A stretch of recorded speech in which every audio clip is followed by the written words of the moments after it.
कि जख्म पर जख्म खा के निकले हैं।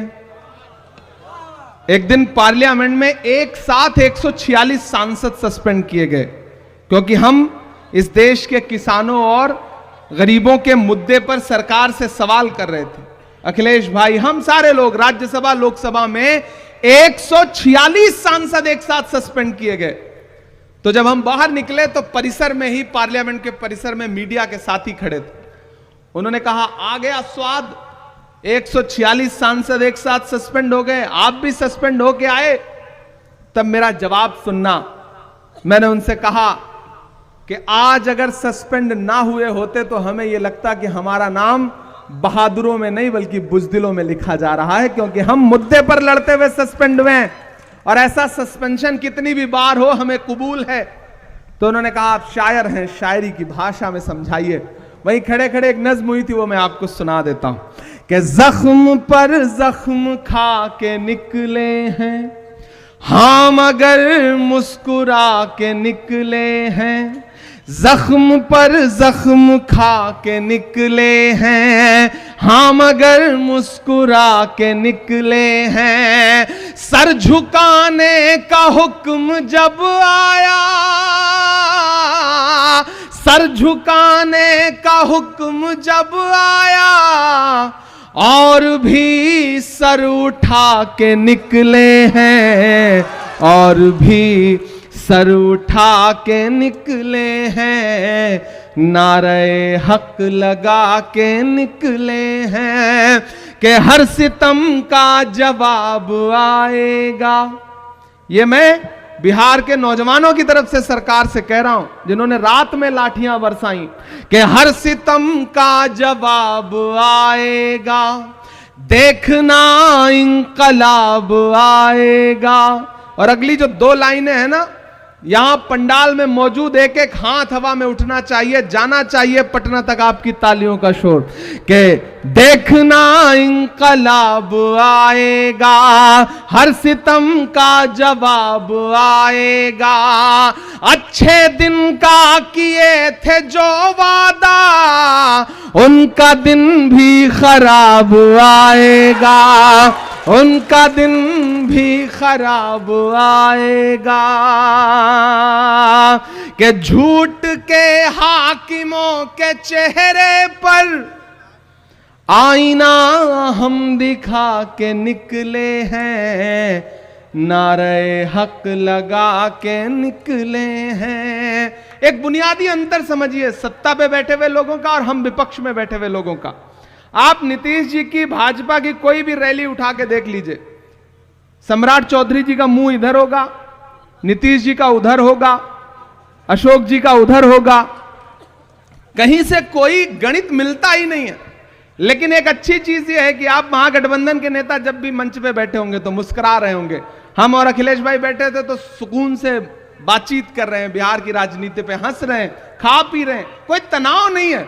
उधर इतना तनाव है कि कब किसका मुलेठा खुल जाएगा, कब किसका गमछा उतर जाएगा, कब किसकी सरकार चली जाएगी, पता ही नहीं चल रहा है। इसलिए ये पंक्तियां पढ़ता हूं। एक दिया हम जला के निकले हैं कि हम तो निकले हैं मुस्कुराते हुए, हम तो निकले हैं मुस्कुराते हुए, और वो तिल मिला के निकले हैं, नारे हक लगा के निकले हैं, नारे हक लगा के निकले हैं। जख्म पर जख्म खा के निकले हैं हाँ मगर मुस्कुरा के निकले हैं। सर झुकाने का हुक्म जब आया और भी सर उठा के निकले हैं, नारे हक लगा के निकले हैं। और जाते जाते अंतिम में ये पंक्तियां सुना के जाता हूं, नहीं सुना के जाऊंगा तो आप कहेंगे कि देखो सिर्फ भाषण सुना के चला गया। क्या कहां सोया है चौकीदार,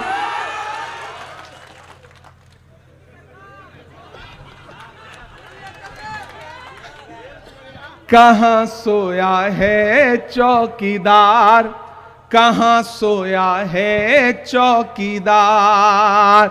गैस सिलेंडर की कीमत भी 1000 के पार, कहां सोया है चौकीदार, कहां सोया है चौकीदार। पेट्रोल और डीजल की कीमत रही सैकड़ा मार, कहां सोया है चौकीदार, कहां सोया है चौकीदार। के चाय बेचने वाला पूरा भारत बेच रहा है। बेच रहा है कि नहीं बेच रहा है? देखिए, हम कवियों शायरों को थोड़ी सी लिबर्टी होती है, हम सलीके से अपनी बात कह लेते हैं। आजकल उससे भी खतरा है। पोएट्री, आर्ट, लिटरेचर, कैसे सारी आवाजों को दबाया जा सकता है। हम करें बात दलीलों से तो रद्द होती है, उनके होठों की खामोशी भी सनद होती है। कुछ ना कहने से भी छिन जाता है एजाज़े सुखन, जुल्म सहने से भी जालिम की मदद होती है। इसलिए बोलना जरूरी है कि चाय बेचने वाला पूरा भारत बेच रहा है। इसी काम में हासिल उसे महारत बेच रहा है। कि रेल बिक गई, तेल बिक गया, बिका हवाई अड्डा। अब तैयार रहे ना नरकटियागंज वालों, कि रेल बिक गई, तेल बिक गया, बिका हवाई अड्डा। सब कुछ बिकता देख के खुश हैं अपने जेपी नड्डा। कि जनता महंगाई की मारी करती हाहाकार, कहां सोया है चौकीदार, कहां सोया है चौकीदार। अंत में बस आपसे इतना कहता हूं, चंपारण के साथियों, मैंने आज इस इलाके को जितना जाना समझा और सबसे बात की, अध्यक्ष जी से भी मेरी बात हो रही थी, तो इस इलाके का जो किसान है, इस इलाके का जो युवा है, इस इलाके की बेटियां शिक्षा के लिए जितना उन्हें संकट उठाना पड़ता है, कोई कायदे का विद्यालय नहीं है, कोई कायदे के स्कूल नहीं है, कॉलेज नहीं है। इस इलाके को विशेष रूप से सरकार के द्वारा प्रोत्साहित किए जाने की आवश्यकता है। और मैं आपसे वादा करता हूं, संविधान बचाने, लोकतंत्र बचाने की इस लड़ाई में कांग्रेस पार्टी के साथ खड़े हुई है। आने वाले दिनों में जब यहां पे सरकार बनेगी तो चंपारण और उसके आसपास के इलाके के लिए हमें अपनी सरकार से भी लड़ना पड़ेगा। तो लड़ करके इस इलाके के लिए कुछ ना कुछ शिक्षा के क्षेत्र में विशेष करवाएंगे, ये आपसे वादा करते हैं। और बड़ी आशा और बड़ी उम्मीद के साथ ये कह के जा रहा हूं कि नफरत के कारोबार को बदलेगा ये बिहार। बिहार वालों, आपके नाम ये पंक्तियां हैं कि नफरत के कारोबार को बदलेगा ये बिहार। बिहार की ही बैसाखी है जो दिल्ली चल रही है, टिकी हुई है, खड़ी है। इसलिए ये पंक्तियां पढ़ के जा रहा हूं कि नफरत के कारोबार को बदलेगा ये बिहार। उस झूठे चौकीदार को बदलेगा ये बिहार। जुल्मत तेरे आसार को बदलेगा ये बिहार। इस बार इस सरकार को बदलेगा ये बिहार। इसमें कोई दो राय नहीं कि जिस दिन हम एक यूनिट बनके, एक ताकत बनके लड़ें तो नफरत इतनी ताकतवर नहीं होती कि वो हमें हरा सके। लेकिन आपने कभी सोचा है कि मोहब्बत हमेशा हार जाती है, नफरत जीत क्यों रही है? क्योंकि नफरत कलेक्टिव होकर के, एकजुट होकर के कोशिश कर रही है, और मोहब्बत के जो अलंबरदार हैं, जो मोहब्बत के पैरोकार हैं, वो अपनी अपनी दुनिया में मुट्ठी भर लोगों को लेकर के मगन हैं, खुश हैं। उन्हें लगता है कि दुनिया हम ही से चल रही है, हम आगे नहीं आएंगे तो कोई आगे नहीं बढ़ सकता। और इस चक्कर में एक एक करके सब हारे हुए, थके हुए अपने घरों में बैठे हैं। मैं आज नरकटियागंज में खड़ा होकर के, पश्चिमी चंपारण में खड़ा होकर के, बेतिया में खड़ा होकर, बगहा में खड़ा होकर के आप सारे लोगों से यह कहना चाहता हूं कि अगर आपको यह लगता है कि आने वाले चुनाव या जो गुजरा चुनाव था वो सिर्फ सांसद और विधायक बनने बिगाड़ने का चुनाव है, तो आप बहुत छोटा सोच रहे हैं। खतरा बहुत बड़ा है। देश की सत्ता पर बैठे हुए लोगों का जो अंतिम सच है वो यही है कि वो डॉक्टर बाबा साहब अंबेडकर के संविधान से नफरत करते हैं। याद करिए लोकसभा चुनाव में भारतीय जनता पार्टी के बड़े नेताओं के बयान, चाहे वो अनंत हेगड़े हो, चाहे लल्लू सिंह हो, चाहे ज्योति मिर्धा हो, चाहे मेरठ ला करके मुंबई से चुनाव लड़ाए गए और मौजूदा सांसद अरुण गोविल हो, नारा क्या था? हमें बहुमत दो, हम संविधान बदलेंगे। हमने आपने अपने कानों से सुना है इस नारे को। वो तो भला हो भारत की जनता का कि उसने 400 पार का नारा लगाने वालों को 240 पे ला करके ऐसा पटका कि न ये नारा भूले बल्कि संविधान को सरमाथे लगाते हुए संविधान जिंदाबाद और संविधान को लेकर के पूरे देश में बातें करना उन्होंने शुरू कर दिया। ये आपकी और पूरे देश की संविधान के प्रति जो मोहब्बत है उसका परिणाम था। मैं आपसे कहना चाहता हूं साथियों कि पिछले दिनों अखिलेश भाई और हम दोनों लोग राज्यसभा में बैठे थे, देश के गृह मंत्री भाषण कर रहे थे और भाषण करते करते उन्होंने एक बात कही कि आजकल एक फैशन हो गया है अंबेडकर अंबेडकर अंबेडकर अंबेडकर। अगर इतनी बार विपक्ष वाले भगवान का नाम लेते तो 7 जन्मों के लिए स्वर्ग मिल जाता। यह एक अहंकार की भाषा थी जिसका पूरी कांग्रेस पार्टी ने मजबूती के साथ वहां विरोध किया और विरोध करने के बाद संसद के बाहर संसद परिसर में भी विरोध किया और उसका परिणाम यह रहा कि देश के गृह मंत्री को माफी मांगनी पड़ी, देश के प्रधानमंत्री को एक दिन में 5-6 ट्वीट करने पड़े। यह रहा कांग्रेस पार्टी और विपक्ष की ताकत का असर। लेकिन यह बात उनके मुंह से ऐसे ही नहीं निकल आई है, इसके पीछे जो एक पूरी सोच है उस सोच को समझना पड़ेगा।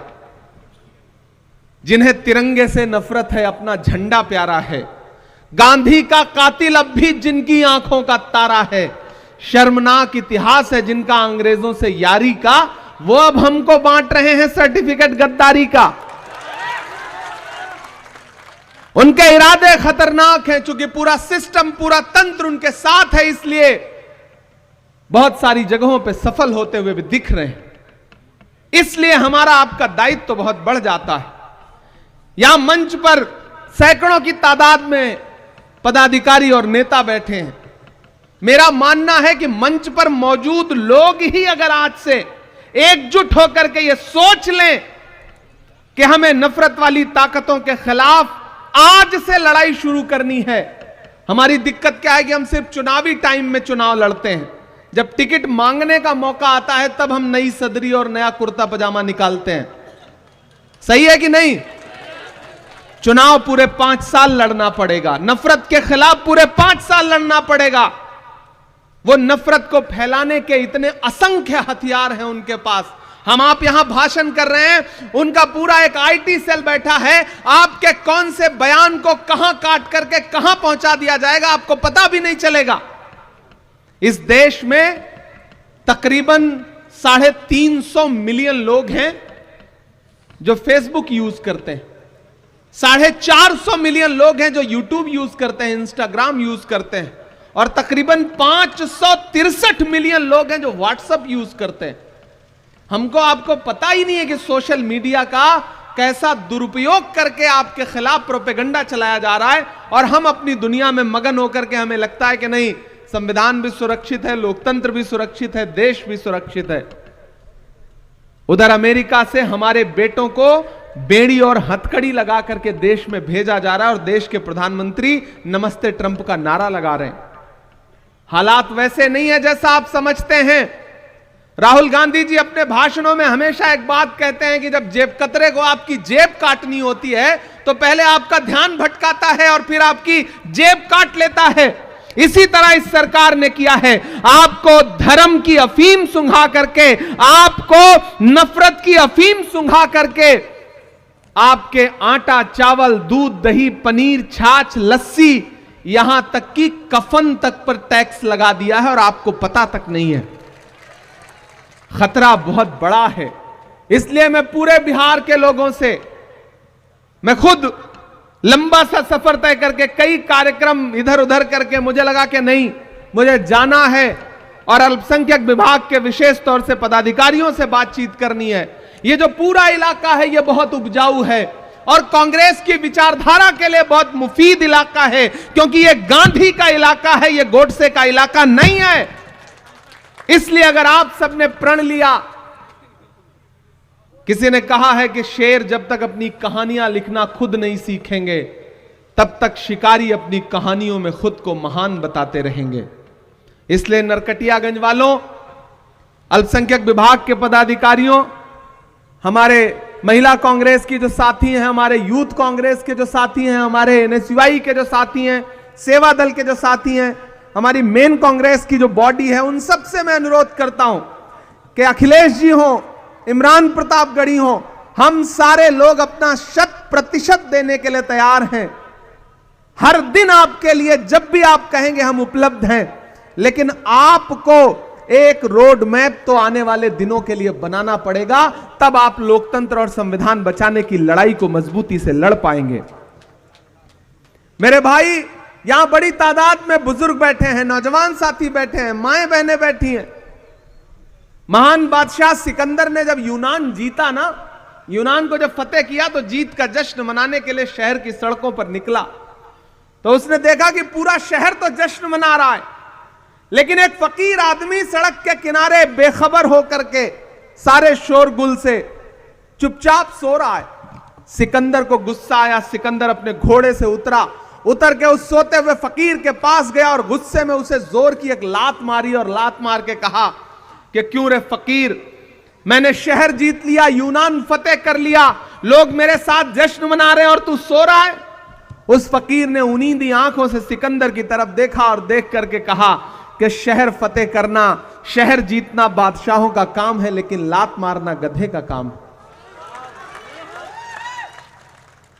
लात तो हमको आपको भी मारी जा रही है ना पिछले कुछ वर्षों से। कभी महंगाई की लात पड़ रही है, कभी नोटबंदी की लात पड़ रही है, कभी जीएसटी की लात पड़ रही है, लेकिन हम हैं कि सोए हुए हैं, हम आवाज नहीं उठा रहे हैं, हम बोल नहीं रहे हैं। मैं राहुल गांधी का सिपाही हूं, अखिलेश भाई राहुल गांधी के सिपाही हैं, और हम सारे लोग राज्यसभा में, देश की संसद में, सड़क से संसद तक जो लड़ाई लड़ रहे हैं, मल्लिकार्जुन खड़गे जी के निर्देश पर, सोनिया जी के निर्देश पर, प्रियंका जी के निर्देश पर, राहुल जी के निर्देश पर, उनके कंधे से कंधा मिलाकर के जो लड़ाई लड़ रहे हैं, उस लड़ाई में हम तब तक नहीं जीत सकते जब तक आप हमारे साथ नहीं खड़े होंगे। आपका साथ होना बहुत महत्वपूर्ण है, आप बहुत जरूरी लोग हैं। हम यहां 3-4 फीट ऊपर मंच पर बैठे हैं और आप नीचे 4 फीट बैठे हैं, तो इसका यह मतलब नहीं कि आपका अस्तित्व जो है वो कमतर है। मैं तो यह मानता हूं कि जैसे 2 तराजू है, एक आप हैं, एक ये इस तरफ है, और ये तराजू का एक पलड़ा थोड़ा सा ऊंचा है, आप नीचे हैं, तो इसका यह मतलब नहीं कि आप कमतर हैं।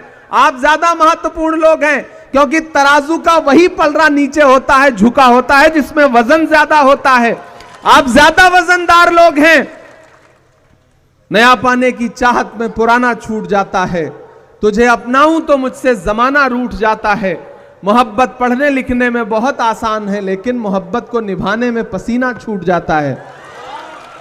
आप बैठे हैं, उस तरफ बड़ा क्रिकेट का मैच चल रहा है। मैंने उमेर जी से कहा था कि ऐसी तारीख में आप कार्यक्रम क्यों रख रहे हैं जब वहां दुबई में भारत पाकिस्तान का क्रिकेट मैच होने जा रहा है और हमारी भारतीय टीम बुरी तरह से पाकिस्तान को रौंदने जा रही है। ऐसे दिन आप कोई राजनीतिक कार्यक्रम मत रखिए, लेकिन उनका मन था कि नहीं, 23 तारीख के बाद फिर और व्यस्तताएं हैं, तो आज आपके बीच में हम सारे लोग हाजिर हुए हैं। और आपसे साथियों में कहना चाहता हूं कि यह संविधान महज एक किताब नहीं है, इसमें महज कुछ पन्ने नहीं है। डॉक्टर बाबा साहब अंबेडकर ने कितने रातें जाग करके अपने खून पसीने से इस संविधान को लिखा था। वो संविधान जिसमें महात्मा गांधी के सिद्धांत हैं, वो संविधान जिसमें पंडित जवाहरलाल नेहरू के उसूल हैं, वो संविधान जिसमें मौलाना आजाद के सपने हैं, उस संविधान को कई दशकों तक भारतीय जनता पार्टी के आनुषंगिक संगठन उसका विरोध करते रहे, तिरंगे का विरोध करते रहे। लेकिन आज स्थिति यह है कि जब वो इक्तदार पर आए हैं, सत्ता पर आए हैं, तो एन केन प्रकार उस संविधान को कमजोर करना चाहते हैं। नए नए बिल लाए जा रहे हैं पार्लियामेंट में, जनता के विरोध में सारे काम किए जा रहे हैं, और मैंडेट चूंकि उनके पास है। और इन दिनों लोकसभा चुनाव के बाद जो थोड़ा सा नरमी आई थी, हरियाणा और महाराष्ट्र 2 राज्य जीत गए, तो मनोबल इतना बढ़ गया है कि डॉक्टर बाबा साहब अंबेडकर के खिलाफ देश की संसद में ऐसी भाषा का इस्तेमाल कर रहे हैं जो अहंकार में डूबी हुई है। इसलिए साथियों, आपसे अनुरोध करता हूं कि इस बड़ी लड़ाई में कांग्रेस पार्टी के साथ खड़े होइए, अखिलेश भाई के साथ मिलकर के पूरा अल्पसंख्यक विभाग पूरे प्रदेश में, बिहार में जिस मजबूती के साथ आवश्यकता है, उनके कंधे से कंधा मिलाकर के, कांग्रेस कमेटी के कंधे से कंधा मिलाकर के पूरे प्रदेश के एक एक जनपद में, एक एक विधानसभा में जाने का काम करेगी। यह मैं आपको आश्वस्त करता हूं, यह मैं आपको भरोसा दिलाता हूं। और चुनाव के दौरान तो हम लोग आएंगे ही चुनाव प्रचार में, लेकिन मैं चाहता हूं कि आज से एक रोड मैप बने। अध्यक्ष जी, आप निर्देशित करें हमारे स्टेट चेयरमैन साहब को, हमारे प्रभारी जी को, और उसके बाद जहां भी आवश्यकता लगती है। मुझे खुशी है कि आपने माइक पर यह बात बताई कि मेरा बिहार से एक जज्बाती लगाव है। इसमें कोई दो राय नहीं कि बिहार से मुझे एक जज्बाती लगाव है। इसीलिए जब भी मुझे देश की पार्लियामेंट में बोलने का मौका मिलता है, तो मैं कोशिश करता हूं कि बिहार के जो भी मुद्दे हैं उनको अपने भाषण में जरूर समेट सकूं और सदन के पटल पर रख सकूं। कुछ बातें हैं 15 मिनट का समय मिलता है, 10 मिनट का समय मिलता है, जो आप कह देते हैं, कुछ जो छूट जाती है वो मैं कह देता हूं। यही एकजुटता तो हमें आगे ले जाएगी। इसी एकजुटता की तो आवश्यकता है, और इसी एकजुटता को अपनाने की जरूरत यहां चंपारण के हमारे लोकल नेताओं को भी है कि आप अपनी दुनिया में मगन बने बैठे रहिए, लेकिन अंततोगत्वा एक वोट से भी अगर सत्ताधारी लोग जीत जा रहे हैं तो हार है। उसी देश की पार्लियामेंट में जो 48 वोट से, सिर्फ 48 वोट से चुनाव जीत के सांसद बन के आया है, वो भी बैठता है, और हमारा एक सांसद है जो 10.5 लाख वोट से असम से जीत के आया है, वो भी बैठता है। तो जीत है और हार है, और लोकतंत्र नंबर का खेल है। चुनावी प्रणाली जो है वो नंबर का खेल है, कितने सर, कितने मतदाता, कितने वोट। तो इस गणित में आपको गुणा गणित तो बिठाना पड़ेगा। अपना ईगो, अपना जबरदस्ती का जो एक ईगो है उसको किनारे रख करके संगठन कैसे मजबूत हो, इसके लिए हम सारे लोगों को काम करना पड़ेगा। कोई दूध का धुला नहीं है। हम सब में से कोई बहुत राजनीतिक तौर पे कोई बहुत बड़े दिल का हो सकता है, सारे लोग होता है कि नहीं होते, लेकिन जब राजनीतिक नतीजों का दौर आ रहा है तो फिर लोगों को स्पेस दीजिए, लोगों को साथ जोड़िए, एकजुट करके साथ लेकर के चलिए। और पूरे बिहार में मैं उस आहट को महसूस कर रहा हूं अध्यक्ष जी। पटना से उतर करके यहां तक आते हुए, यहां मीडिया के साथी मौजूद हैं, कल शाम से लेकर के अब तक जितना मैंने इनसे बात किया है, मैं ये महसूस कर रहा हूं कि बीपीएससी के जो छात्र हैं, नौजवान, पेपर लीक की शिकायत करने के लिए जब सरकार की चौखट पर गए तो उनके पीठ पर जो लाठियां बरसी हैं उसका जख्म अभी सूखा नहीं है। वो तैयार हैं इस बात का बदला लेने के लिए। मैं जिस इलाके में खड़ा हूं, यह गन्ना किसानों का इलाका है, और किस तरह से उनकी फसल को बर्बाद किया जा रहा है, किस तरह से उनको न्याय नहीं दिया जा रहा है। यहां का किसान इस बात से नाराज है। कीमत तो बहुत बढ़ गई शहरों में धान की, लेकिन विदा न हो सकी बेटी किसान की। मौका मिला तो लोगों ने कुर्सी के वास्ते, मौका मिला तो लोगों ने कुर्सी के वास्ते तस्वीर ही बिगाड़ दी हिंदुस्तान की। इस देश का किसान और खास तौर से बिहार का किसान आज तक नहीं भूला है कि किस तरह एमएसपी की लीगल गारंटी मांगते हुए 700 जवानों को, किसानों को अपनी शहादत देनी पड़ी। तब सेंटर की सरकार को यह एहसास हुआ कि वो जो कृषि कानून लाए थे वो काले हैं, और उनको बदलने के लिए नरेंद्र मोदी जी तैयार हुए। इतनी कुर्बानी तो एक साथ जलियांवाला बाग में अंग्रेजों ने भी नहीं ली थी जितना इस सरकार ने किसानों की कुर्बानी ली है। तुझको कितनों का लहू चाहिए अर्ज़े वतन, कितनी आहों से कलेजा तेरा ठंडा होगा। यह किसान विरोधी सरकार है, यह नौजवान विरोधी सरकार है। पिछली बार आपको याद होगा जब महागठबंधन की सरकार थी तो किस तरह युवाओं को नौकरी देने का काम किया था बिहार की महागठबंधन की सरकार ने। अगर बिहार का युवा चाहता है कि फिर से नौकरी आपको मिले, किसान चाहता है कि उसके सम्मान की राशि उसे मिले, किसान चाहता है कि उसके कर्जे माफ किए जाएं, तो एक बात याद रखना, अगर इनकी सरकार बनी तो अंबानी और अडानी के कर्जे माफ होंगे, अगर आपकी सरकार बनी तो किसानों के कर्जे माफ होंगे, मजदूरों के कर्जे माफ होंगे, गरीबों के कर्जे माफ होंगे।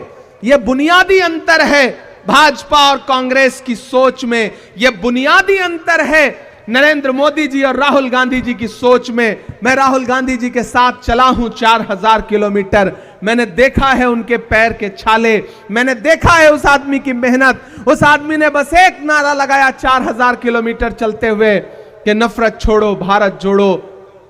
एक मीडिया के साथी ने मुझसे कहा कि इमरान साहब आपको क्या लगता है भारत जोड़ो यात्रा से देश बदल जाएगा? हमने कहा बिल्कुल बदल जाएगा। जब महात्मा गांधी जी ने अंग्रेजों के खिलाफ भारत छोड़ो आंदोलन शुरू किया था तो उस वक्त भी कोई नहीं मान रहा था कि अंग्रेज देश छोड़कर के अंग्रेजों को जाना पड़ेगा। आज राहुल गांधी जी ने भारत जोड़ो आंदोलन शुरू किया है तो लोग आज भले ना मान रहे हों, लेकिन कुछ दिन में लोगों को यह एहसास होगा कि जैसे भारत छोड़ो आंदोलन से अंग्रेजों को जाना पड़ा था, वैसे ही भारत जोड़ो आंदोलन से आज वाले अंग्रेजों को भी जाना पड़ेगा, सत्ता से उतरना पड़ेगा। और यह काम कांग्रेस पार्टी करके दिखाएगी, क्योंकि हम जानते हैं राहुल गांधी जी की मंशा और उनकी नीयत कितनी साफ सुथरी है।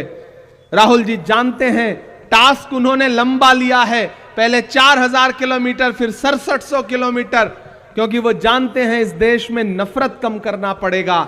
जब तक नफरत कम नहीं होगी तब तक भाजपा कम नहीं होगी। भाजपा नफरत फैलाने का हर दिन प्रयास कर रही है संस्थानिक तौर पर और एकजुट प्रयास कर रही है। हमें भी मोहब्बत के लिए एकजुट प्रयास करना पड़ेगा। नरकटियागंज वालों, चिरागों के सफर में दबदबा हो आंधियों का, चिरागों के सफर में दबदबा हो आंधियों का, तो फिर अंजाम जुल्मत के सिवा कुछ भी नहीं होगा। यह दुनिया नफरतों के आखिरी स्टेज पर है, इलाज इसका मोहब्बत के सिवा कुछ भी नहीं होगा। उस मोहब्बत की कोशिश के लिए हम सारे लोग तैयार हैं, आप भी हमारा साथ देने के लिए तैयार रहेंगे। संविधान की एक प्रति उठाइए, अपने अधिकारों के हक के लिए संविधान को न सिर्फ अपने घर की ताकों पर, अपने घर के लाइब्रेरी में सजा के रखिए, बल्कि संविधान को पढ़िए भी, उसके आर्टिकल, उसकी प्रस्तावना, उसके पन्ने जो आपको अधिकार देते हैं। यह शासन, यह प्रशासन, यह तंत्र आपसे उन अधिकारों को छीनने में लगा है। उन अधिकारों के प्रति जागरूक होइए और ये जो आपके छोटे छोटे घरौंदों को उजाड़ देना चाहते हैं उनसे कहिए कि जुल्म करती है जवानी भी नहीं मांगोगे, जुल्म करती है जवानी भी नहीं मांगोगे, खून में अपने रवानी भी नहीं मांगोगे। मेरे मिट्टी के घरौंदों पे बरसने वालों, मैं जो गरजूंगा तो पानी भी नहीं मांगोगे। इस देश का आम इंसान अगर जागेगा, बिहार का आम मतदाता अगर जागेगा, तो ये जो दिल्ली को बैसाखी देने वाली सरकार बिहार में बैठी है, वो बैसाखी भी टूटेगी और बिहार में बदलाव भी होगा। यहां महागठबंधन की सरकार बनेगी। हमें तो आजकल नीतीश कुमार जी पे बड़ा, उनके बारे में सोच के अखिलेश भाई बड़ी चिंता भी होती है। मैं कल आया तो मीडिया के साथियों ने एयरपोर्ट पे पूछा कि नीतीश जी के बारे में आप क्या कहेंगे। हमने कहा आजकल बिहार में भोजपुरी का एक गाना बहुत बज रहा है कि छन छन बदले तोहरे मिजाज रजऊ, धोखेबाज रजऊ।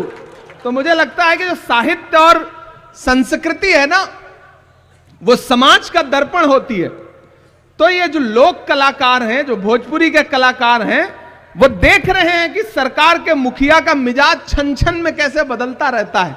तो दरअसल ये गीत किसी प्रेमी या प्रेमिका के लिए नहीं लिखा गया है, बल्कि ये गीत बिहार के मुखिया के लिए लिखा गया है, क्योंकि उनका मिजाज छन छन में बदलता रहता है। तो मुझे कभी कभी उनकी बड़ी चिंता भी होती है, क्या पता फिर उनका मिजाज कब बदल जाए। ऐसी आहट दिल्ली के गलियारों में मिलती भी रहती है, खबरें उड़ती भी रहती हैं। हम उन खबरों का इंतजार करेंगे, लेकिन आपसे इतना कहना चाहते हैं साथियों कि जो संस्थानिक तौर पर अपने एजेंडे को लेकर के भाजपा और आरएसएस के लोग आगे बढ़ रहे हैं, उसका मुकाबला संविधान की किताब से ही किया जा सकता है। जो मुहिम जगाने के लिए राहुल गांधी जी पूरे देश में जा रहे हैं, हम उनके सहयोगी, उनके सिपाही, उनके साथी बनकर के आपके बीच में आए हैं और आपसे यह अनुरोध करते हैं कि इस बड़ी लड़ाई में हमारे साथ खड़े होइए, कांग्रेस पार्टी के साथ खड़े होइए। वैचारिक रूप पर भी, सामाजिक तौर पर भी, राजनीतिक तौर पर भी कांग्रेस पार्टी के साथ आइए। हम सब मिलकर के संविधान भी बचाएंगे, लोकतंत्र को भी मजबूत करेंगे और इस देश के हाशिए पर मौजूद दलित हो, पिछड़ा हो, अल्पसंख्यक हो, महिलाएं हो, नौजवान हो, अति पिछड़ा हो और इस देश का वो समड़ जो संस्थान की मार खा करके आर्थिक तौर पे गरीब रह गया है, उन तमाम लोगों के अधिकारों को लड़ने के लिए राहुल गांधी जी के नेतृत्व में पूरा इंडिया गठबंधन उस लड़ाई को लड़ेगा, ये मुझे पूरा विश्वास है। इससे ज्यादा आपसे बहुत कुछ कहना नहीं है। आपने बहुत धैर्य से हमारे भाषण को सुना। मंच पर जो बाकी साथी रह गए हैं, जिनका नाम नहीं ले सके हैं, उनका भी आभार, उनका भी धन्यवाद कि वो इस कार्यक्रम में पूरे जोश और ऊर्जा के साथ शामिल रहे हैं। तो साथियों, एक बार फिर से आप सारे लोगों का बहुत अभिनंदन, बहुत शुक्रिया आप सारे लोगों का। अच्छा, बिना उसके नहीं छोड़ेंगे आप सारे लोग?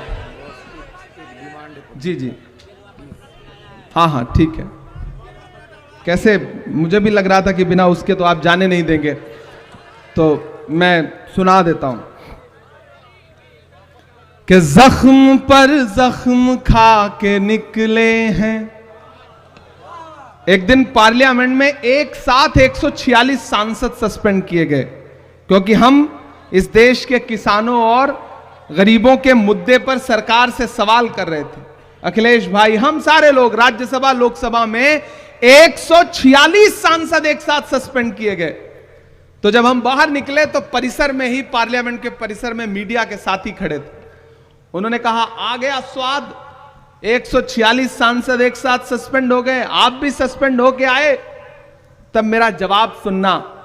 मैंने उनसे कहा कि आज अगर सस्पेंड ना हुए होते तो हमें यह लगता कि हमारा नाम बहादुरों में नहीं बल्कि बुजदिलों में लिखा जा रहा है, क्योंकि हम मुद्दे पर लड़ते हुए सस्पेंड हुए हैं और ऐसा सस्पेंशन कितनी भी बार हो हमें कबूल है। तो उन्होंने कहा, आप शायर हैं, शायरी की भाषा में समझाइए।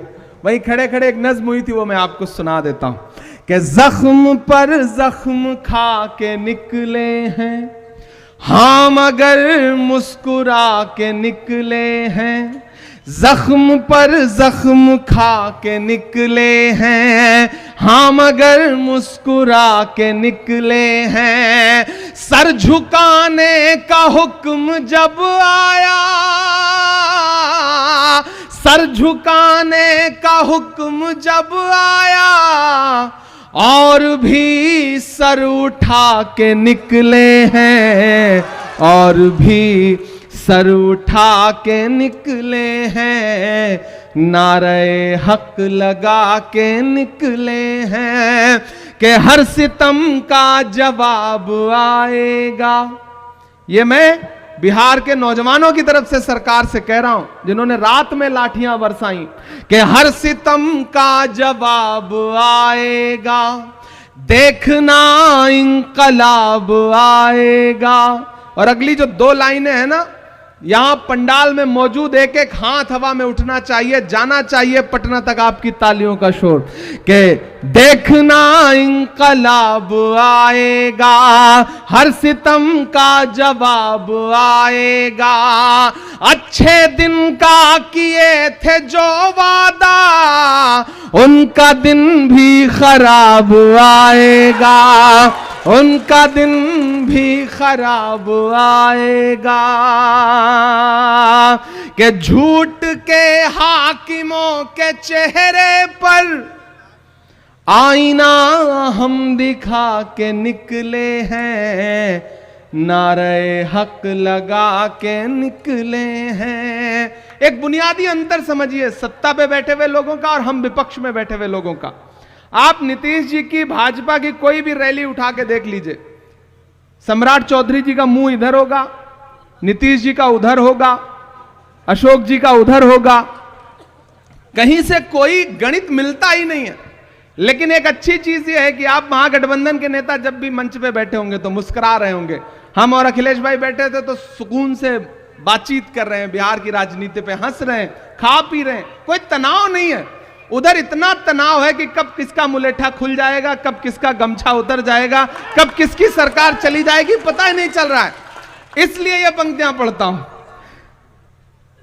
एक दिया हम जला के निकले हैं कि हम तो निकले हैं मुस्कुराते हुए, हम तो निकले हैं मुस्कुराते हुए, और वो तिल मिला के निकले हैं, नारे हक लगा के निकले हैं, नारे हक लगा के निकले हैं, जख्म पर जख्म खा के निकले हैं, हम अगर मुस्कुरा के निकले हैं, सर झुकाने का हुक्म जब आया और भी सर उठा के निकले हैं, नारे हक लगा के निकले हैं। और जाते जाते अंतिम में ये पंक्तियां सुना के जाता हूं, नहीं सुना के जाऊंगा तो आप कहेंगे कि देखो सिर्फ भाषण सुना के चला गया। क्या कहां सोया है चौकीदार,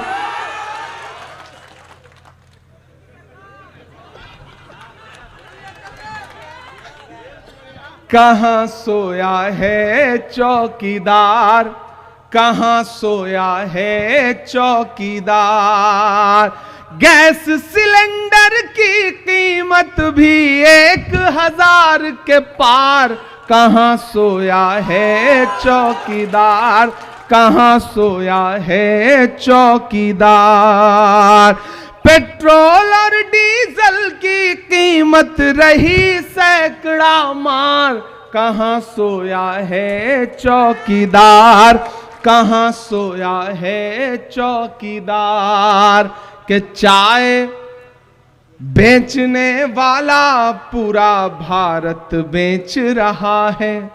बेच रहा है कि नहीं बेच रहा है? देखिए, हम कवियों शायरों को थोड़ी सी लिबर्टी होती है, हम सलीके से अपनी बात कह लेते हैं।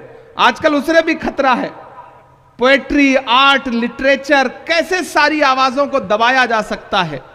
हम करें बात दलीलों से तो रद्द होती है, उनके होठों की खामोशी भी सनद होती है, कुछ ना कहने से भी छिन जाता है एजाज़े सुखन, जुल्म सहने से भी जालिम की मदद होती है।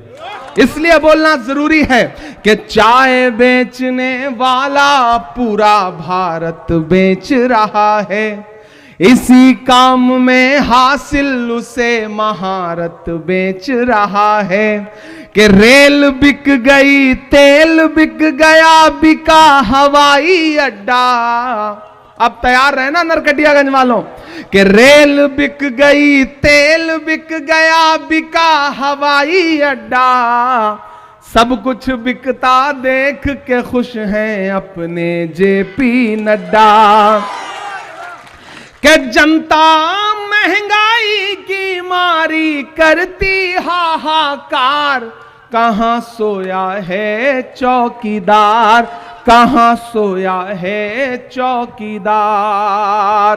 अंत में बस आपसे इतना कहता हूं, चंपारण के साथियों, मैंने आज इस इलाके को जितना जाना समझा और सबसे बात की, अध्यक्ष जी से भी मेरी बात हो रही थी, तो इस इलाके का जो किसान है, इस इलाके का जो युवा है, इस इलाके की बेटियां शिक्षा के लिए जितना उन्हें संकट उठाना पड़ता है, कोई कायदे का विद्यालय नहीं है, कोई कायदे के स्कूल नहीं है, कॉलेज नहीं है, इस इलाके को विशेष रूप से सरकार के द्वारा प्रोत्साहित किए जाने की आवश्यकता है। और मैं आपसे वादा करता हूं, संविधान बचाने, लोकतंत्र बचाने की इस लड़ाई में कांग्रेस पार्टी के साथ खड़े हुई है। आने वाले दिनों में जब यहां पे सरकार बनेगी तो चंपारण और उसके आसपास के इलाके के लिए हमें अपनी सरकार से भी लड़ना पड़ेगा। तो लड़ करके इस इलाके के लिए कुछ ना कुछ शिक्षा के क्षेत्र में विशेष करवाएंगे, ये आपसे वादा करते हैं। और बड़ी आशा और बड़ी उम्मीद के साथ ये कह के जा रहा हूं कि नफरत के कारोबार को बदलेगा ये बिहार। बिहार वालों, आपके नाम ये पंक्तियां हैं कि नफरत के कारोबार को बदलेगा ये बिहार। बिहार की ही बैसाखी है जो दिल्ली चल रही है, टिकी हुई है, खड़ी है। इसलिए ये पंक्तियां पढ़ के जा रहा हूं कि नफरत के कारोबार को बदलेगा ये बिहार, उस झूठे चौकीदार को बदलेगा ये बिहार, जुल्मत तेरे आसार को बदलेगा ये बिहार, इस बार इस सरकार को बदलेगा ये बिहार। बहुत शुक्रिया, बहुत धन्यवाद। आपने बहुत प्यार से, मोहब्बत से इस कार्यक्रम में शिरकत की है। संविधान जिंदाबाद रहेगा, लोकतंत्र जिंदाबाद रहेगा। फिर आपके बीच में आएंगे, ये आपसे वादा करते हैं। आज जाना है, लंबा सफर है, फ्लाइट है, इसलिए माफी चाहूंगा। धन्यवाद।